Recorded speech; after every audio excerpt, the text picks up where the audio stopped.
சொன்ன கேளு. கீழே போடணும். நல்ல பிரியாணி வாங்கி தரேன். சொன்ன கேளு. பிரியாணி பிரியாணி வந்துருப்பா. நான் பூனையா?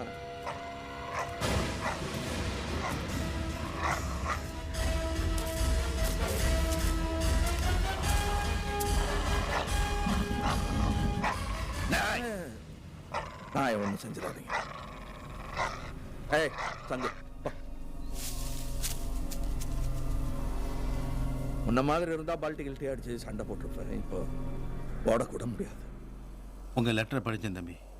கந்தசாமி மேனை சொல்லித்தான் நான் நிறைய பாவங்களை செஞ்சேன். அதுக்கு எனக்கு ஆண்டவன் தண்டனை கொடுத்துட்டான்.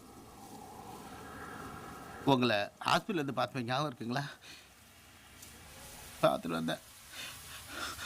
6 மாதத்தில் என் பொண்ணு உடம்பு முடியாமல் ஆஸ்பத்திரியில் செத்து போயிட்டா தம்பி. ஒரே பொண்ணு. இந்நேரம் கல்யாணம் காட்சியெல்லாம் நடந்திருக்கணும். அண்ணன் வீட்டில் நடக்குது பார்த்தீங்கல்ல. ஆனால் சாமி அண்ணன் ஒன்றும் பண்ணல பாருங்க.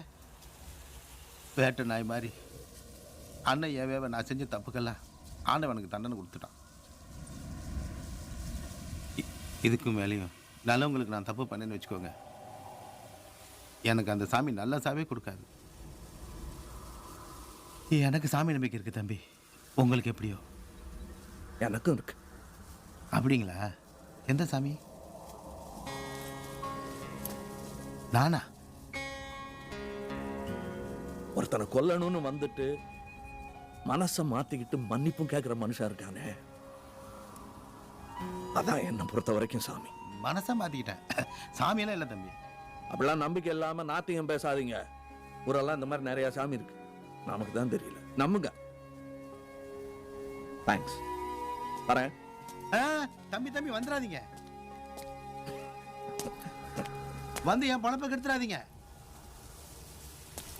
உங்களை முடிச்சுட்டு நான் அண்ணன் சொல்லிடுறேன்.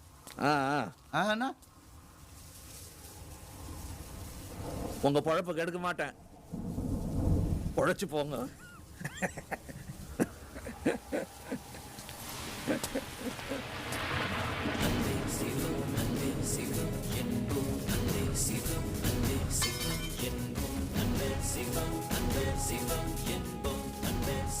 I can't believe he did this to me.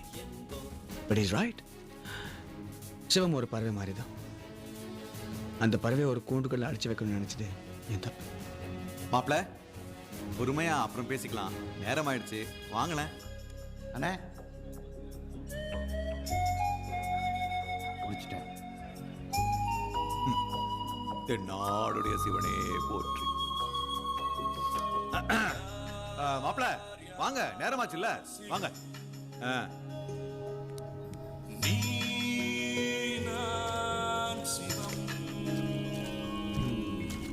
அன்பின் பாதை சேர்ந்தவனுக்கு